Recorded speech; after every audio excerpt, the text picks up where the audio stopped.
Earthbound is an RPG with an enormous cult following. Known for its humor and setting atypical of a role-playing game, it became a staple for the Super Nintendo, so it's no surprise that it garnered an active speedrunning community as well. With many glitches and tricks being discovered over the past decade, the run has evolved into one of the most broken speedruns in the RPG genre, and has many players vying for the top spot. So sit back and relax as we explore the history of this run. This is the world record progression of Earthbound.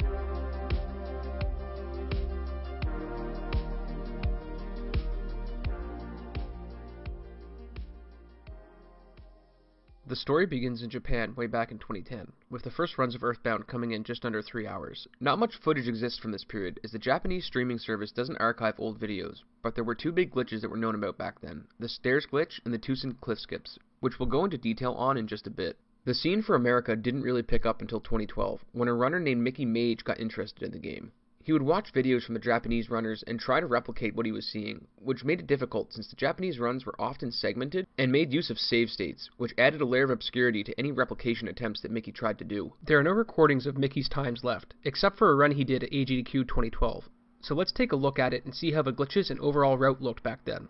Mickey was able to learn enough about the stairs glitch in order to execute it from analyzing the Japanese runner's videos, as well as the Japanese task runner that would come into his streams and offer him advice on the execution, so let's have a look at what it actually does. The stairs glitch allows you to break out of bounds of the area you're currently in. This matters because the entire Earthbound world is contained on one huge sprite map instead of each area being loaded as an instance. What this means is that the area you're normally in is considered to be active, so the game loads it and unloads the rest of the areas around it on the sprite map. They're still there, but they aren't being rendered. Fortunately for runners, there is another way to load them once you've broken out of bounds. By using the Soundstone or opening the map you get from the library in Onet, you can load the areas and interact with them. The power of this glitch is that it allows you to bypass any trivial area of the game, since you can just walk to anywhere in the world once you're out of bounds. You're probably wondering why runners don't just go to the end of the game here, and there's a few reasons for that. You need to travel back in time by using the phase distorter before the game will set up cutscenes that play during the final battle. If they don't get set up, the game will softlock instead when it tries to play them. To avoid the softlock, there are two logic gates that need to be cleared in order to load the cutscenes before the final boss can be killed. The first requires you to drop down the hole in Lumen Hall in order to make Dr. Endonuts appear in Saturn Valley, and the second is killing Nightmare in order to get the phase distorter to appear. Once these two things are done, the cutscenes that play during the final fight are loaded and the game will no longer softlock. Now that we know why we can't go to the end of the game when breaking out of bounds, let's look at what we can do. The first stairs glitch in the run occurs in Threed, and it has quite the intricate setup that wasn't very consistent on the best of days. When Ness walks onto the stairs, there is a very brief animation that plays that transitions him from the platform he's on to the stairs themselves. The transition is about 15 frames long, and if a text box appears while it's occurring, the animation will be interrupted and the player will then be able to break out of bounds. To get a text box to appear here, the players make use of the delivery guy mechanic, who will seek the player out when called and allow them to do some inventory management. There are cases when he won't arrive, and instead will call and say he can't find you, which usually occur when you're in a tunnel or sanctuary area, which is just what we need for this glitch to work. The stairs glitch uses the text box from the delivery guy's phone call to interrupt the transition animation inside of the Threed tunnel.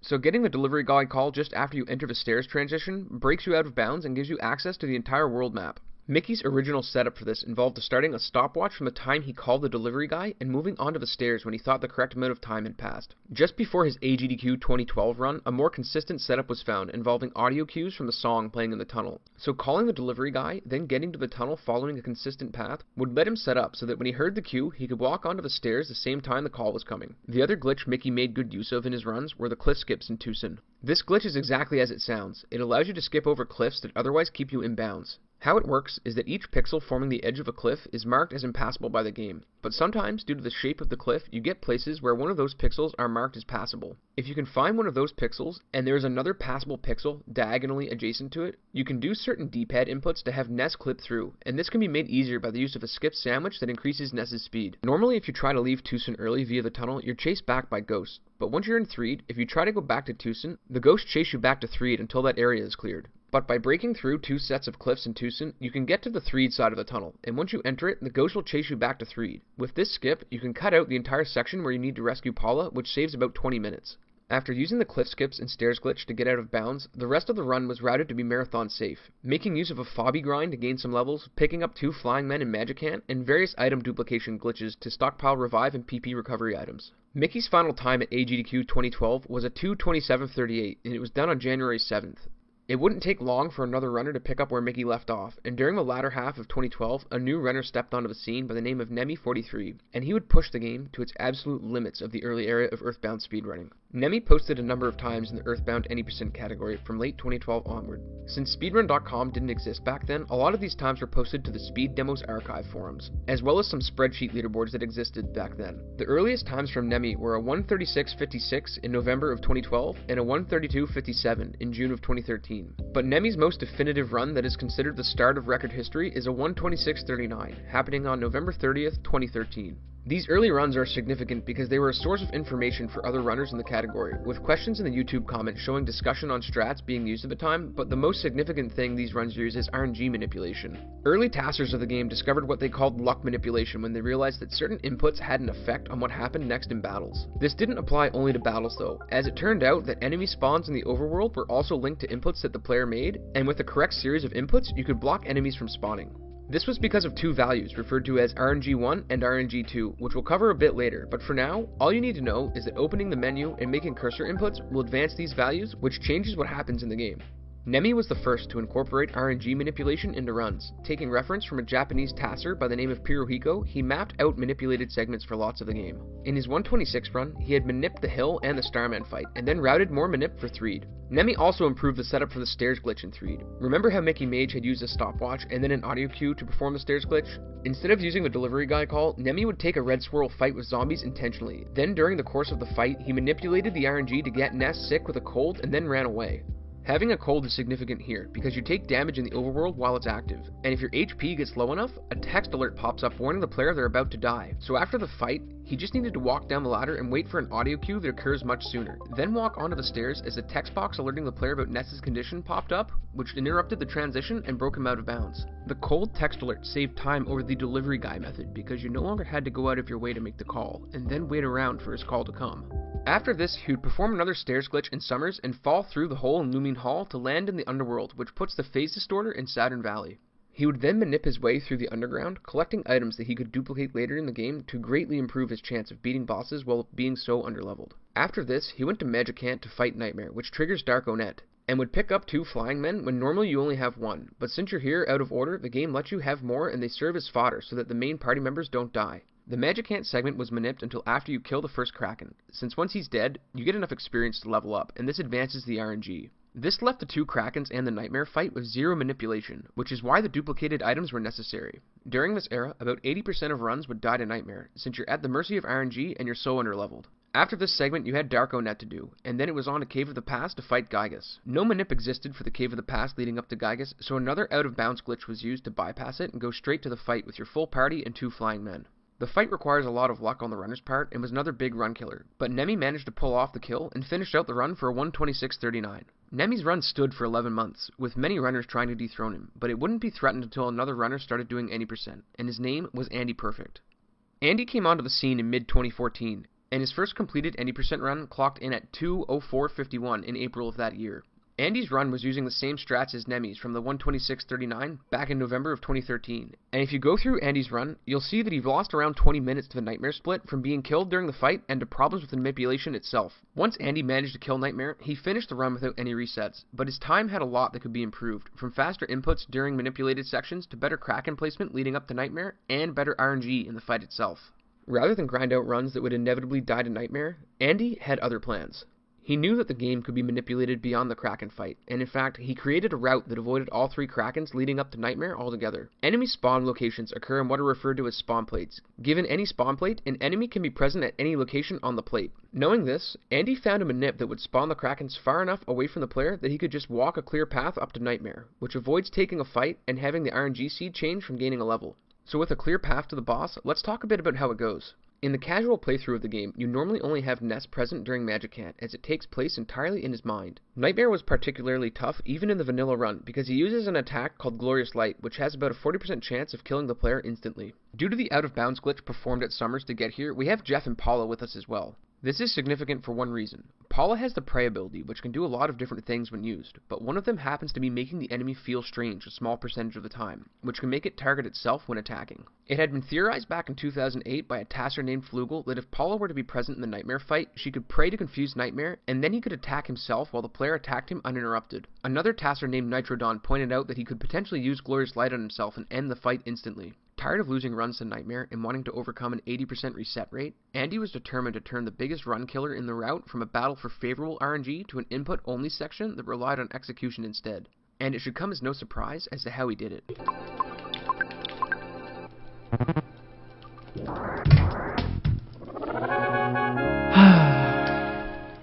I think his sigh of relief says it all here. For the first time ever, the nightmare of getting runs past Nightmare faded away just like Magicant. Using the theory from Nitrodon, Andy found a manip that had Nightmare target himself with his one-hit KO. With the big run killer out of the way, all that Andy had left was Gygas, and if you thought he was leaving that battle up to RNG as well, guess again. The old Gygas fight involved duplicating revive and PP restore items to grind out a path to victory. It was incredibly slow and contained a lot of RNG, which, as we've learned, was something Andy hated. Manipulating the Gygas fight wasn't going to be possible without manipulating Cave of the Past as well, so Andy performed a reset before entering Cave of the Past and started testing out different manipulations. One of the problems he had to overcome was routing the manipulation so that it factored in the different stat values Ness could have going into the fight. Since Onett wasn't fully manipulated, Ness could have variable stat increases. This presented a problem specifically for the Guts value, since the Guts stat is involved in the equation that the game uses for determining critical smash hits. Andy knew that leaving Onett would have Ness at level 10, so the stat ranges would always be in the same ballpark. Once he found RNG values that worked, he mapped them out and routed the run so that even if Ness left with a low Guts value, he would always smash during the Gygas fight. With the help of SDFG, another runner active during this time, Andy was able to determine the algorithm the game used to determine smash hits based on a character's Guts value. It turns out the game was doing a straight comparison to the character's Guts value to determine if a smash would occur or not. So using this knowledge, they created what would be the first fully manipped route from Magicant to the end of the game. To understand how crazy all of this manip was, you should know that runners didn't fully understand how RNG 1 and RNG 2 worked yet, so any problems encountered with manip routes often didn't have any explanation as to why they were failing. Andy did discover something else that was very important during the Gygas fight, however. To beat Gygas normally, you have to progress through 3 phases, with the first 2 requiring the player to deal a certain amount of damage to trigger the next phase. The third phase, however, requires the player to use Paula's Prey ability a total of 9 times, with the run ending after the 9th prayer. The 6th prayer in the series has NPCs that move around in the scenes that play, and NPC movement is one of the unfortunate events that causes RNG to advance. Since the movement is random, Andy wasn't sure if he could successfully route the manip through the 6th prayer. After coming this far, he may have hit a wall. Some clever thinking saved his route, however.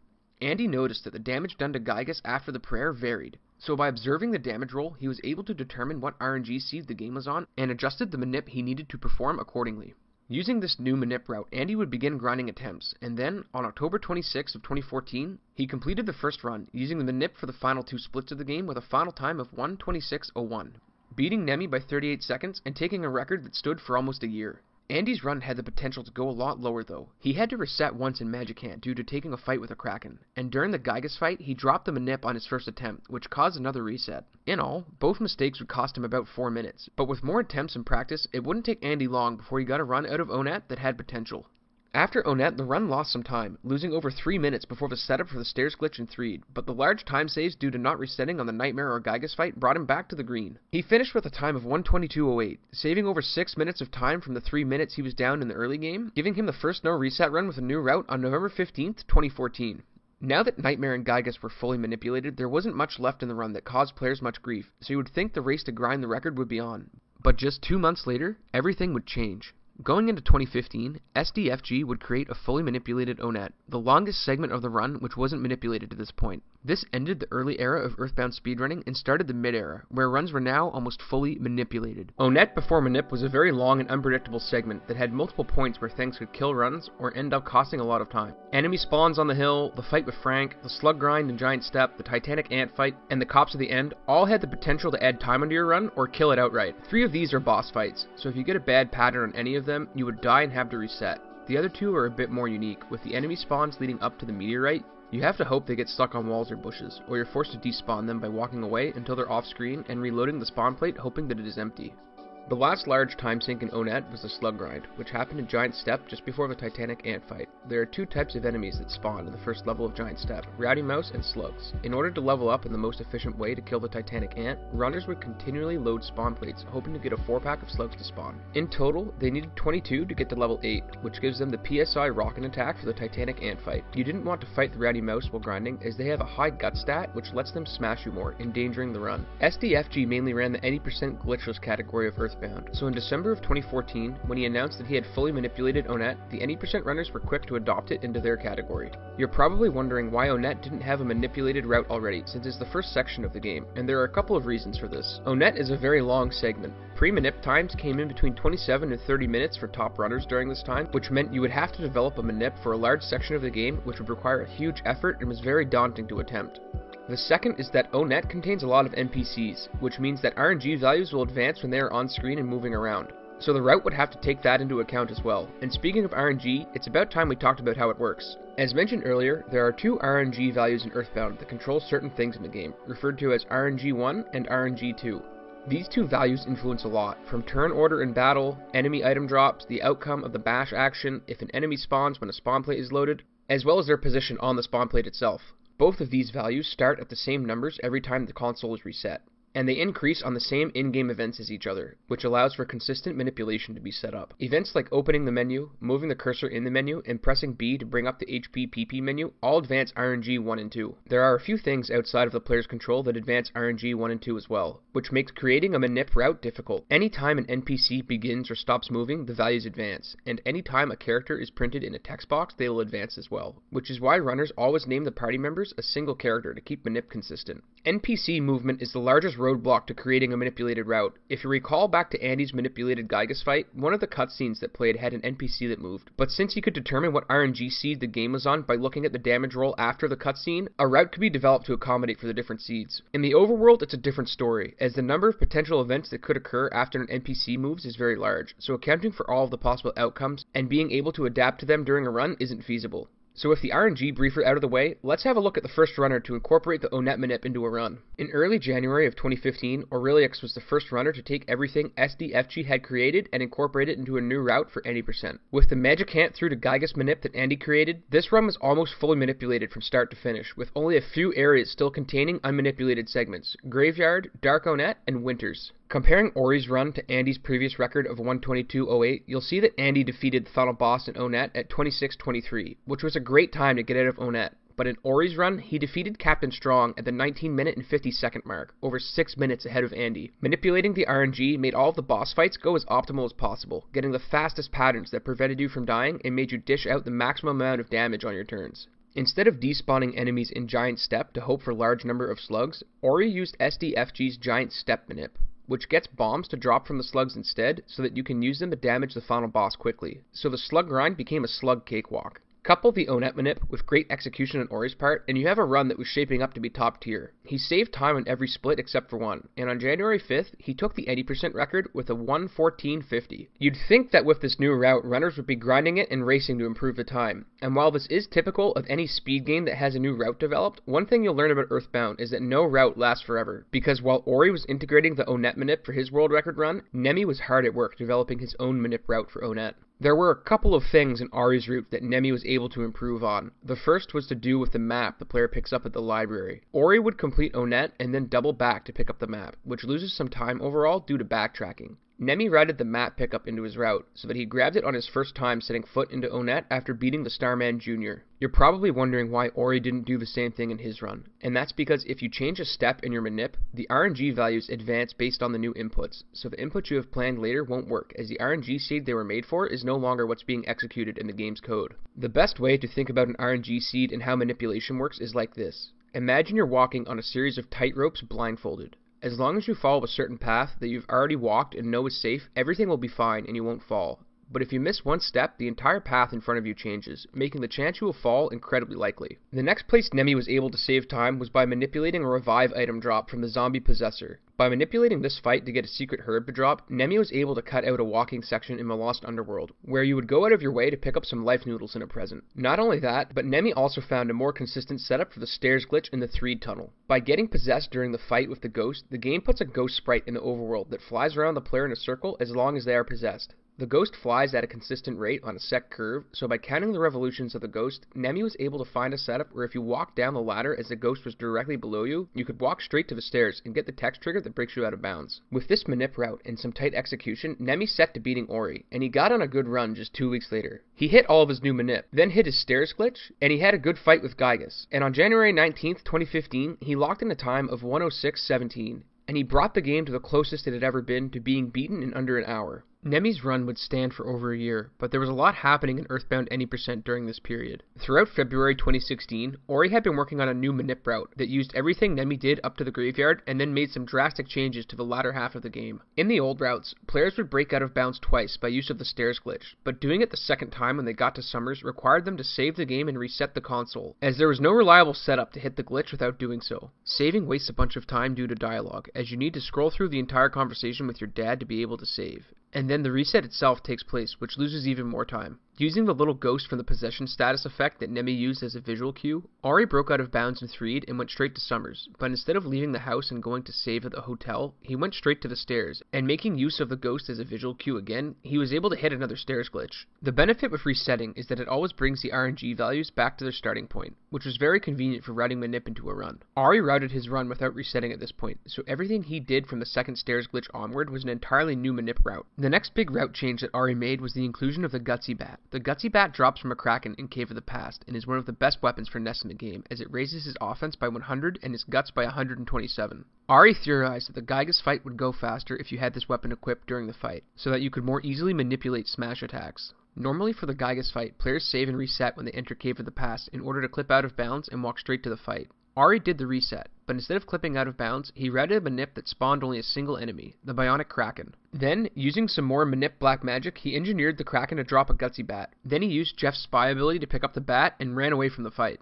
Ori set to doing runs as soon as he developed all these new manipulation strategies. Despite all of these time-saving changes, Ori wouldn't achieve world record with this route, but he did clock in a time of 1:09:20. He encountered incredibly bad RNG in the non-manipulated parts of the run, losing a lot of time to a death in Brick Road, followed by a really bad Dark Onet with a lot of spawns, but we'll look at those segments in just a bit. What's important about Ori's reroute are all of the time-saving contributions he made, some of which still exist in the run today. There's one more thing that needs to be mentioned here, and that's the discovery of a third RNG value that influences the game, RNG3. Previously, when routing manipulations into runs, players would encounter seemingly random hiccups that would throw their route off and end up with them resetting. When STFG was routing the first fully manipulated run of Onet, he discovered why this was happening. The RNG3 value holds influence over the other RNG values, 1 and 2, but it doesn't advance by players' inputs like the other two do. The Earthbound map is divided into many 64-pixel boundaries, and every time Ness crosses these boundary lines, RNG3 advances, and it will also advance when you go through a door or when you fall down a hole. Given that the entire Onet manip had been done without this knowledge really says something about the dedication of runners at the time. They would reroute their manip without a full knowledge of what was going on, and worked around RNG3 whenever a route would die to it, without even knowing what it was. But while Ori developed his route, there were 3 runners grinding runs on an older route of the game, and posting really good times. Daniel RGT, Classic James, and LL Temple.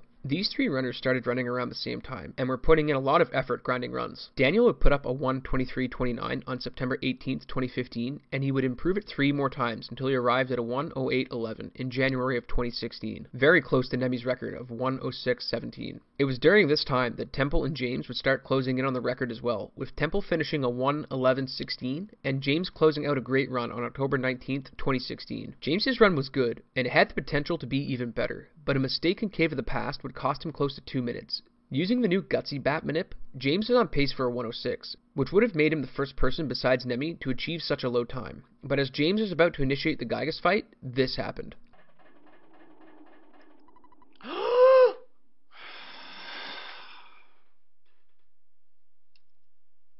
Sorry, guys. He pressed the talk button before he was in range to start the dialogue and initiate the fight. This advanced his RNG, meaning that the rest of the manip route wouldn't work, as it now was on a different RNG seed. Despite this setback, he finished the run with a 1:08.58, a very good time and just 47 seconds behind Daniel. Feeling the heat from James, it was just 9 days later that Daniel would be doing world record attempts again, and he got on a run that had potential. Coming out of Winters, he had really bad luck with Brick Road, a segment where you have 3 fights that have difficult but possible skips. Daniel ended up taking all 3 fights, and lost about a minute and a half, but his 3 graveyard using Ari's reroute was really good, and he made up almost all the time he had lost because of it. Then he came to Darko Net, and it's about time we looked at this segment of the game. Darko Net is an area of the game that wasn't manipulated, but it's also a bit unique. Enemies with very aggressive movement patterns spawn here, but there's a nice trick runners use to get around this, the teleport ability. Teleport is a fast travel mechanic, where you begin running very fast, and if you keep building speed long enough, you zip off the map and arrive at your destination. However, if you run into any object, the teleport ends and you have to try again. While teleporting, enemies remain stuck in place, so with a well-executed teleport, you can dodge around enemies and cancel it just before you run off screen. Do this enough times, and you get to the top of Darko Net without triggering a single encounter. There are risks to this strategy, as sometimes you would stop your teleport and an enemy would spawn right on top of you, meaning you need to teleport an additional time or take the fight and hope for a first turn run. Using this strategy, Daniel had an amazing Darko Net, saving another minute. And going into Cave of the Past, he used the Gutsy Bat manip and saved another 38 seconds. In the Gygas fight, his speed with input saved him some more time. On October 28, 2016, after 22 months, Nemi had been dethroned by Daniel with a time of 1:04.55. Knowing that he had the skill to lower the record, James was set to completing a run and correcting his mistake leading up to the Gygas fight. Despite getting all 3 fights in Brick Road, James had a really good winter split, saving almost a minute. But in addition to that, there are 2 things he did that need to be looked at. A runner by the name of Sarium started running around this time, and James made use of 2 improvements that Sarium added to Ori's route. The first was in the Onet manip. Since the manip was initially developed for any % glitchless and was adopted for this category, the route had you pick up a bread roll, because in the glitchless category, you need health items. Sarium cut out getting the bread roll, which changed the order of items would be in your inventory, and since RNG advances on cursor movements, this meant Sarium had to correct some spots in the manip route to keep it consistent with the new cursor movements. The second thing he did was reroute the Gygas fight. Runners were doing an insane amount of B presses in the first phase of the Gygas fight to get on a good RNG seed. 34 presses to be exact. Sarium added new inputs to the first turn of the Gygas fight that advanced the RNG to the correct seed faster than doing the 34 B presses, which saved a few seconds overall. With these new changes to the route, James was set to lowering his time, and despite getting all 3 fights in Brick Road again, James had a really good winter split, saving almost a minute, and going into the end of the run, he wasn't slowing down. Across his entire run, James would only lose a single second, saving time in all the other splits, and with an incredible Gygas fight, he would claim the 80% record with a time of 1:04.42 on January 17th, 2017. Oh my god, guys. That's world record, right? Unlike Nemi's record set in January of 2015, James's record wouldn't stand for 22 months, because of 2017, Earthbound speedrunning exploded. Using the route he created, Sarium would grab the record in May of 2017 with a 1:04.20, just 22 seconds ahead of James. This run didn't have any new discoveries, it was just executed very well across every split. Oh my god, I did it. That's world record.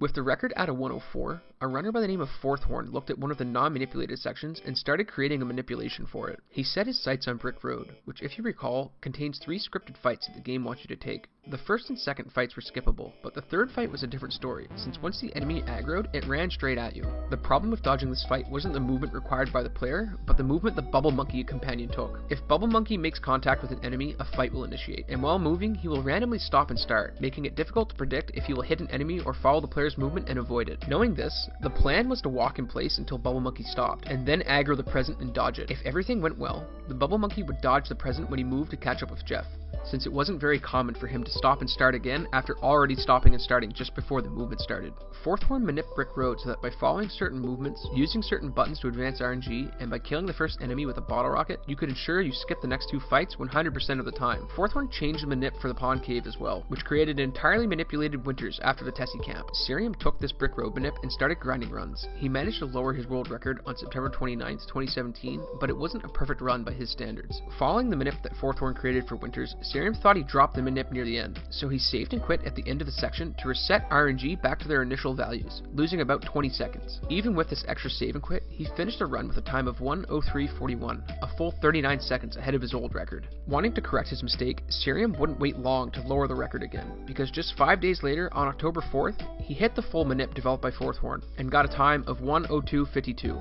Following the tradition of he who developed the manip getting the record that Nemi, Andy, and Ori established, Forthorn wouldn't let Cerium get all of the records with the new manip he developed. From when he developed it in September of 2017, Forthorn would grind out attempts as well, coming close to the record with a 1:02.58, just 6 seconds behind Cerium. However, it wouldn't be until 2018 that Forthorn got on a run that had a chance of world record. In late January of 2018, he was on a run that was milking each section for all the time saves they had left to give. He was on pace for most of the run, but going into Cave of the Past, he lost time and was behind for the first time in the run by about since the run is manipulated in the end. There wasn't any way for him to get record, right? Well, there was one way.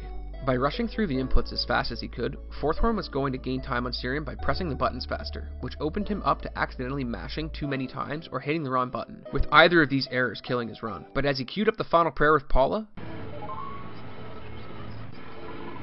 woo!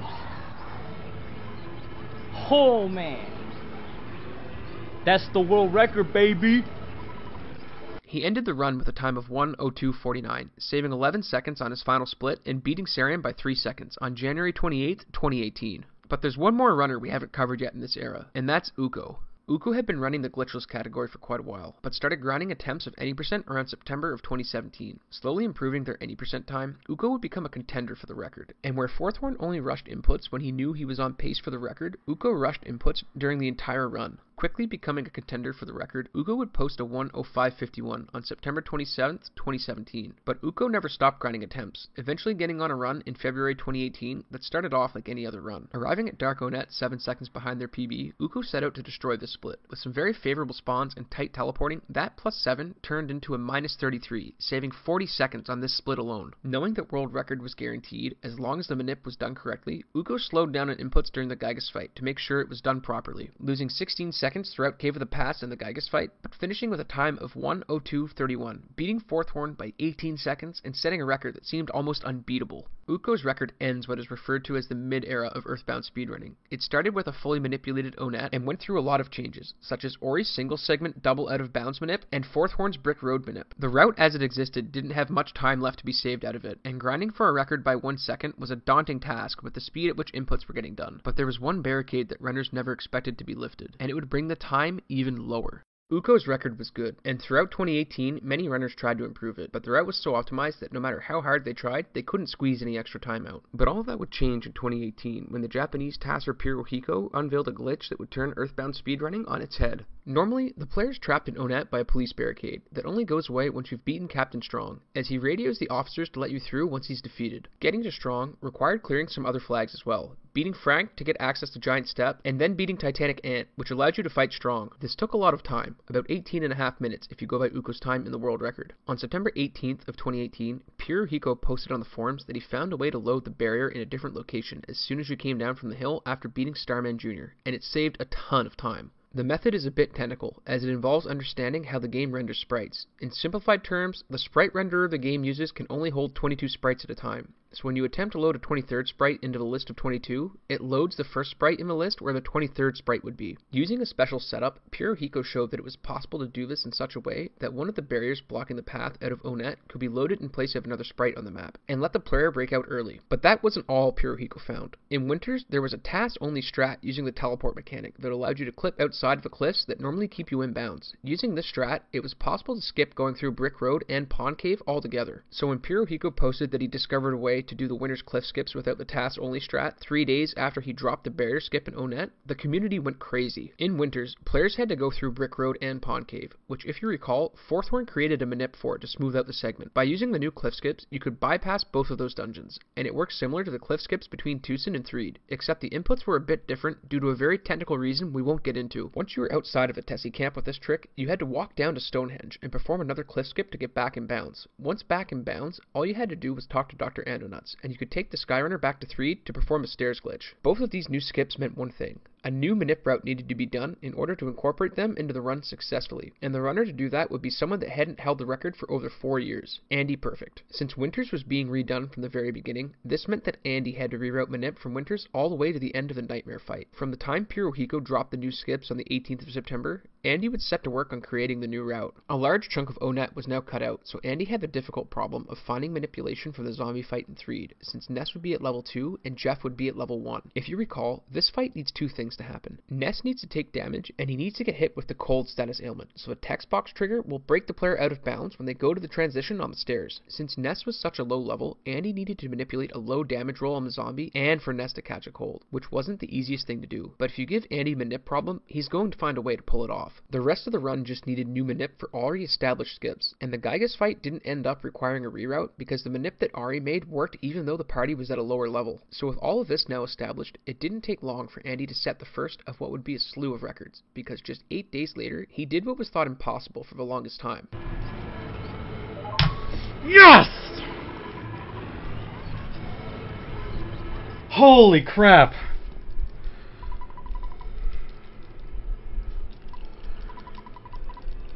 Oh man. Oh.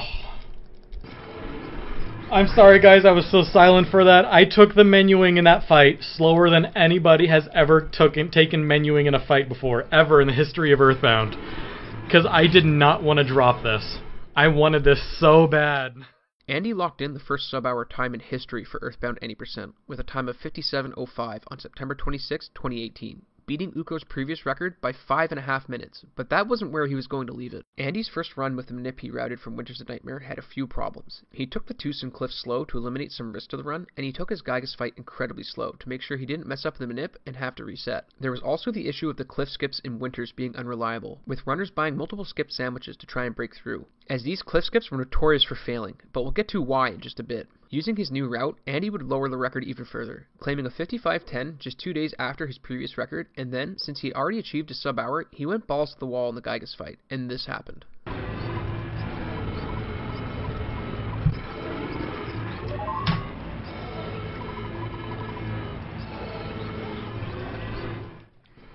GG.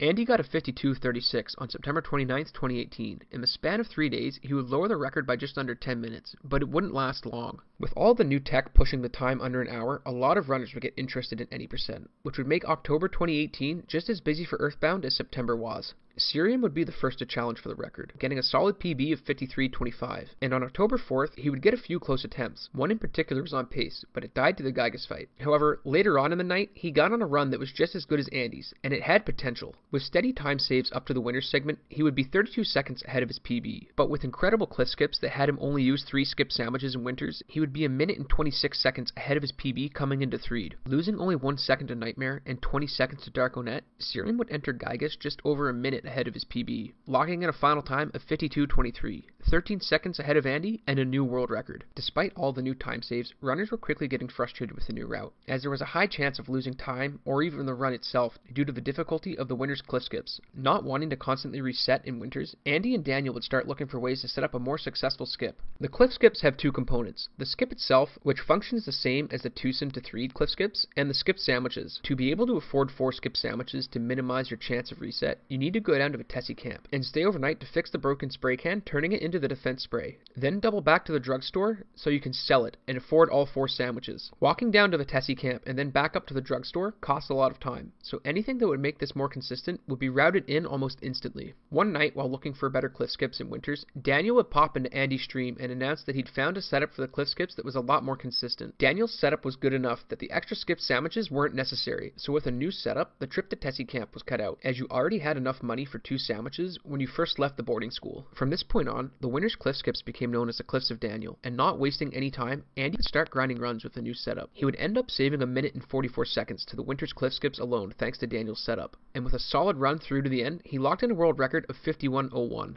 This route was fast, and the question of how fast quickly started to be asked. Could it sub 51? Was sub 50 possible after that? Classic James was the first to try and answer that question. With solid splits across the entire run, and a Darko net that only lost 12 seconds, James went into the final split before Gygas at the 38:24 mark, 31 seconds ahead of when Andy's run did, and he had some incredibly fast inputs during the Gygas fight. If you look at Andy's Gygas, he lost 7 seconds over the course of a split, but James threw caution to the wind and went as fast as he could. James would shatter the question of could this route sub 51, because he locked in a final time of 50:04, almost a full minute ahead of Andy, which then made the question not is sub 50 possible, but who would get it and when. James set his record on October 22nd, 2018, and that's where it would stay for the rest of the year. Looking back over 2018, the record changed hands 8 times, with 6 of those improvements coming between September 26th and October 22nd. But all this activity would just be a sign of things to come, because some other former record holders would stream attempts as well, making 2019 the busiest year for Earthbound ever. 2019 started out very fast, and Sirium would be the first runner to get on pace for record. He had a good early game, and he ate his first skip sandwich for the Cliffs of Daniel,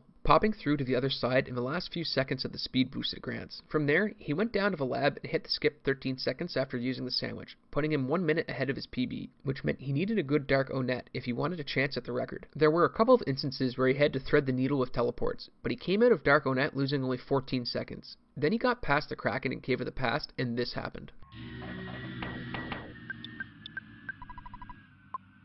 I fucked it up. I think I fixed it. Oh my god. I had to think immediately for that. Sirium dropped the manip, but recovered from his mistake by adjusting the RNG values on the fly to the correct number they needed to be, which was only possible due to a thorough understanding of how RNG works in Earthbound. With the mistake now fixed, he set to beating Gygas, and no extra input was going to stop him. Sirium achieved the world first sub 50 run on January 16th, 2019, beating James by just 11 seconds. But it wouldn't stand for long, due to an improvement with the barricade skip in Onet. Normally for the barricade skip, players would have to go into the hotel to reset the game so they could get on a good RNG seed that made manipulating the skip easy to happen. A runner by the name of Hunter, who ran the 80% glitchless category, made a joke to another runner named Erythium, challenging him to find a single segment manip for the barricade skip, and Erythium came back in 2 hours, saying that he'd done it. His single segment barrier skip does one notable thing, however. It skips getting the Mr. Baseball cap, which affects the run in a big way. Normally, players grab the cap to sell it off so they can afford more skip sandwiches, but by skipping the baseball cap, they only have the money to afford one, which meant the first 2 cliffs in Tucson had to be done without sandwiches, making the split a bigger reset point. Using Erythium's new barrier skip, Classic James would get the first world record with a 49:35 on February 6, 2019, but Erythium wasn't done finding new skips just yet. Even with the new Winter's Cliff setup found by Daniel, the second cliff skip to get into the lab was still a bit of a bother, as it was based around sub-pixel positions, and Erythium would set out to find a setup that didn't require you to mash inputs. These 2 skip improvements would start a war for the record, with Sirium, Daniel, and Fourthhorn all vying to lower the time. Let's go, baby. Got a reprieve. Andonut, you better move your ass away from the phone. Uh-oh. We're fucked. I made it.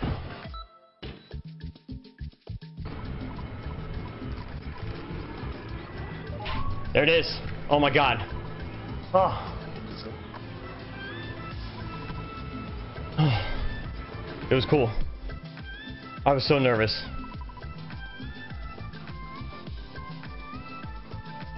That felt kind of solid. We might actually be ahead coming out here.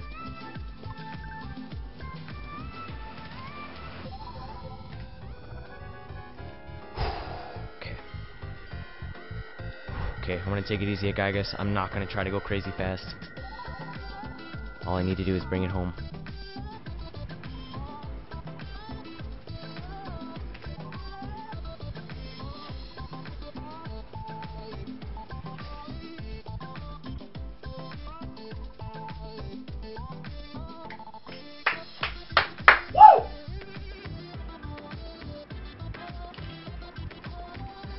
That looks good. Yeah, okay.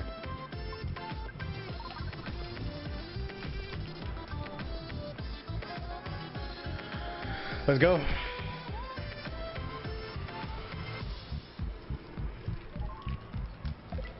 Let's fucking go. Let's fucking go. Let's fucking go, baby. Let's fucking go, baby! Daniel would ultimately squeeze this route for just about all it was worth, with his 48.24 being the last record that this route would provide, and this wasn't due to runners getting tired of the category, it was because Hannibal Graham showed up. Hannibal had been lurking in the Earthbound community for years, with forum posts dating back 11 years on Speed Demos archives. He didn't get around to doing his first runs until much later, starting with the Boogie Percent category back in April of 2019, but he got interested in Any Percent shortly after, completing his first run in May of the same year on the same day he started learning the category. It wouldn't take him long to get close to the top competitors either, quickly making a name for himself, with a 53.16 being posted just 3 days after he started learning the category. But he wouldn't settle on just doing runs. Hannibal did a lot of research and testing around the cliff skips and winters, and he made some great discoveries. Based on the current setup, the game would give you 6 possible cliff skip outcomes, 4 that didn't work, 1 that barely works, and 1 that's guaranteed to be a quick clip through. The setup that Hannibal found made sure you were only getting to the super fast or just barely variations, with visual cues that let you know which setup you were on. But he wasn't done with cliff skips just yet, and he set his eyes on Tucson. Not wanting to do Erythium's route, where you do 2 cliffs without sandwiches, Hannibal would change the Tucson cliffs altogether,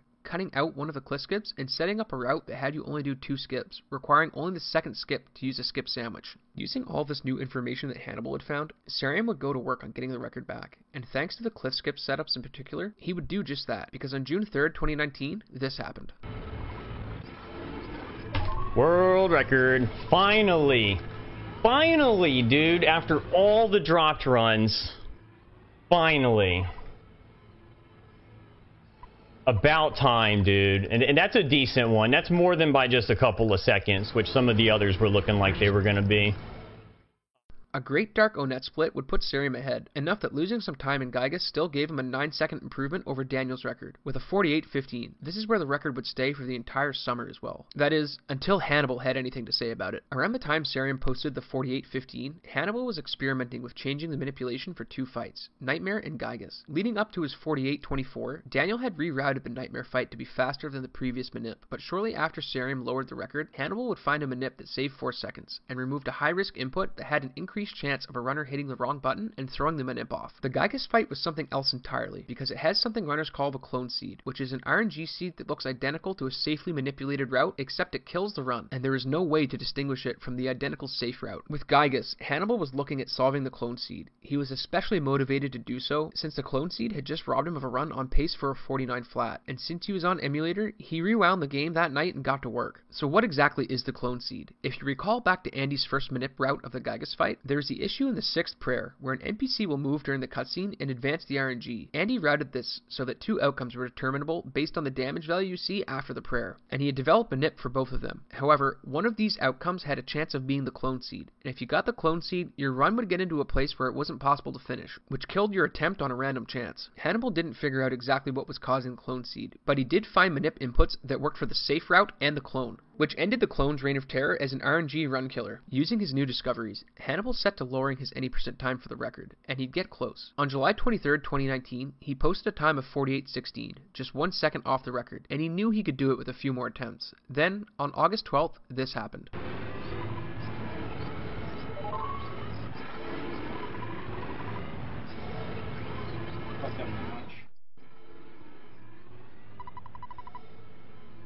Yeah, GG guys. For the first time in its history, the 80% record had a tie, and Hannibal wasn't content to leave it there, but instead of grinding runs, he set to work on something else. Until now, it hadn't been necessary to manipulate Dark Onet, as the time lost to getting some bad place spawns wasn't overly bad, but 80% was getting to the point where no matter how small of a time save someone found, it would be routed in. One of the issues with creating a manip for Dark Onet was that some of the spawn plates had a rate of 100%, which meant that no manip was going to stop them from spawning enemies. The other issue was that the enemies here homed in on players, so they couldn't be kited or dodged like some other enemies. Teleport had to be used to avoid them here. Hannibal worked meticulously on this manip, and he solved the problem rather eloquently. Since despawning wasn't an option, and the enemies charged towards the player, Hannibal found manip that had the enemies spawn caught on walls or stuck behind bushes. Even with 2 seemingly impossible problems to deal with, Hannibal found a way around them, and using this new route, Cerium would come back and start streaming attempts. Bringing in the Dark Onet manip would prove to be the deciding factor in Cerium's next time, as up to the Nightmare fight, he was in the red for the entire run, but knowing he had time to save with the manip, he pushed on determined. Getting back to Saturn Valley, Cerium saved 26 seconds in Dark Onet, and put himself 18 seconds ahead of his previous record. With a fast Gygas fight, he pulled off a 47.15, saving 7 more seconds, and getting the first sub-48 time on October 1st, 2019. It's worth mentioning here that after getting this record, Sarium would go on to sweep the Earthbound leaderboard, getting the record in every category and holding them simultaneously, but that's a story for another time. He wasn't the only runner to use this new route either. With James and Hannibal all running any percent at the same time, it was a race to see who would improve the record next. December rolled around, and no one had beat Sarium's time, but that would change quickly when James hit some very fast cliff skips in Tucson. After his cliff skips, he would gain and lose a few seconds each split, but ultimately, he'd go into Giygas 23 seconds ahead, and with some fast inputs,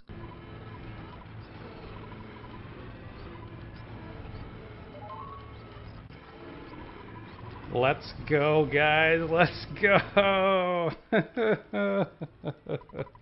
That's a really good time.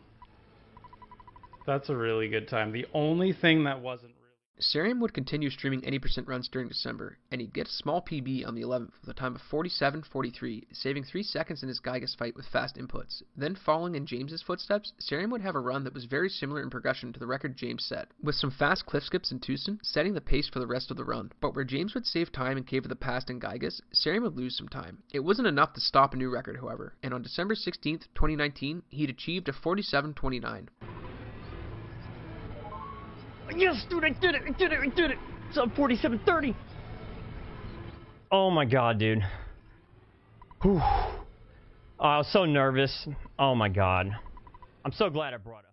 You would think with every section except for the small walk in the Threed graveyard being manipulated that there wouldn't be much left to change in the run, especially with the barricade skip cutting out the last roadblock to the route. But there was something that runners could theoretically get by, that had been known about for a long time. If you look back at Mickey Mage's run from 2012, you'll hear him mention a Starman Jr. skip that was TAS only, due to the player needing to perform around 8 frame-perfect inputs in a small window to bypass the trigger, making it next to impossible to do in a run.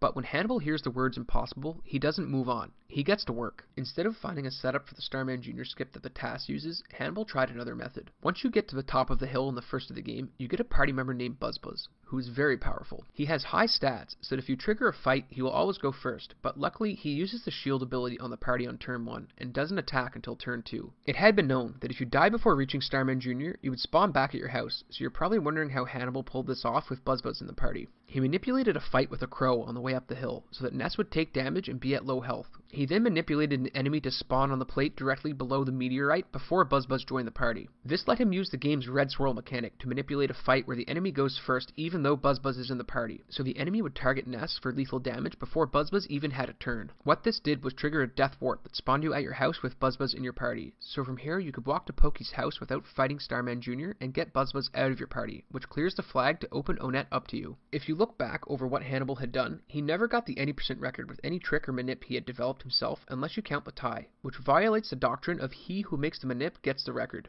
2 days after Sarium posted his 47.29, Hannibal got on a really good run that didn't use his Starman Jr. skip since it hadn't been routed in yet due to how much it changed the RNG seed. He would finish Threed 8 seconds ahead of Sarium. Once Hannibal finished Winters, he would lose time over the record until he went into the Giygas split, with 8.5 seconds saved over the record. This gave Hannibal enough time that he didn't have to worry about going fast with inputs, and he instead opted to take the fight a little slower, and on December 18th, 2019, he proved the doctrine to be true, with a time of 47.27, beating Sarium by just 2 seconds. Hannibal would hold the record for the rest of the year, with James running a few attempts over the holidays to try and lower the time. If you look back at the records James achieved, he would almost always improve a route after it had been optimized, like he did to Daniel in 2017 and with the 3 records he set in 2019. James fed off of new discoveries in the community, and always seemed to come back after one was made to improve his time. It wouldn't take him long to get keyed in on the Starman skip as well, and on January 6, 2020, he got on a run that started off 20 seconds ahead of world record after Starman skip, and using that time save, he would hedge against some time losses in the Tucson cliff skips and Threed graveyard through the Winters, but once he went through the Nightmare fight, he knew he had something special.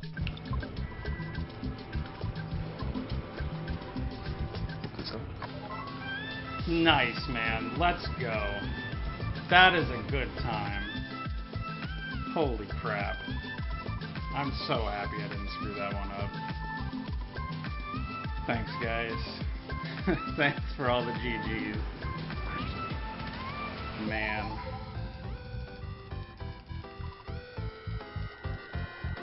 Now, Hannibal...